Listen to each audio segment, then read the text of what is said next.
कांद्याचं काय म्हणजे सरकार हे राजकारणच करतंय ना. बरं, सरकार राजकारण करते, विरोधक राजकारण करते, शेतकरी नेत्यांकडे येतो. रविकांत तुपकरजी, कांदा उत्पादकांचं नुकसान होणार नाही याची ग्वाही सरकार देताना दिसतं. अजितजी आहेत, रविकांतजी तुम्ही आहात, यावर शेतकरी नेत्यांना काय वाटतं की सरकारची भूमिका योग्य आहे का?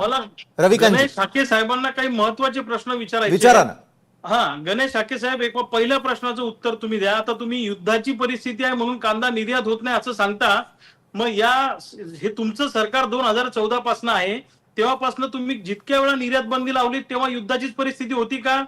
किती वेळा आतापर्यंत, ज्याचा उल्लेख आता खासदार साहेबांनी केला, 20-22 वेळा तुम्ही निर्यात बंदी लागली तेव्हा प्रत्येक वेळी युद्ध होता का? म्हणजे तुमचं काय झालंय, कोणाला लेकरू झालं तरी त्याला युद्धाचंच कारण आहे, कोणाला लेकरू नाही झालं तरी त्याला युद्धाचंच कारण आहे. म्हणजे सध्या देशात जे काही घडतंय त्याला युद्धाचं कारण देऊन तुम्ही मोकळे होता.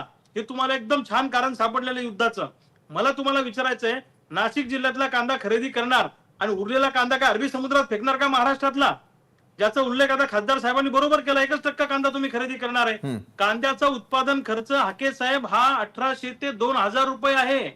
आणि मग तुम्ही 1580 ला कांदा खरेदी करणार आणि घरून आम्ही पैसे त्याच्यात टाकणार ना पुन्हा अजून. म्हणून 3000 कांदा खरेदी केला पाहिजे. किंवा नवले साहेबांनी जे सांगितलं की तुम्ही त्याला 1500 रुपये अनुदानाच्या स्वरूपामध्ये द्या, ही मागणी सुद्धा त्यांची अतिशय योग्य आहे. हाके साहेब, तुम्ही खोटं बोलताय पण रेटून बोलताय. जरा कांद्याच्या प्रश्नावर जाऊन अभ्यास करा. आणि राजकारण काय आलं? कशाचं राजकारण आलं? या देशातल्या प्रत्येक नागरिकाला प्रश्न विचारण्याचा अधिकार आहे. पण तुमचा प्रॉब्लेम असा आहे भाजपवाल्यांचा, तुम्हाला प्रश्न विचारला, तुमची नस पकडली की तुम्ही राजकारण केलं असं म्हणता. त्यामुळे हाके साहेब, तुम्ही जरा खोलात जाऊन अभ्यास करा आणि उर्वरित महाराष्ट्रातला कांदा काय करायचं रविकांतजी, याचं उत्तर द्या.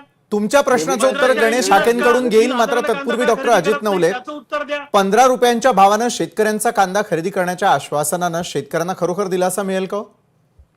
बिलकुल मिळणार नाही. बघा,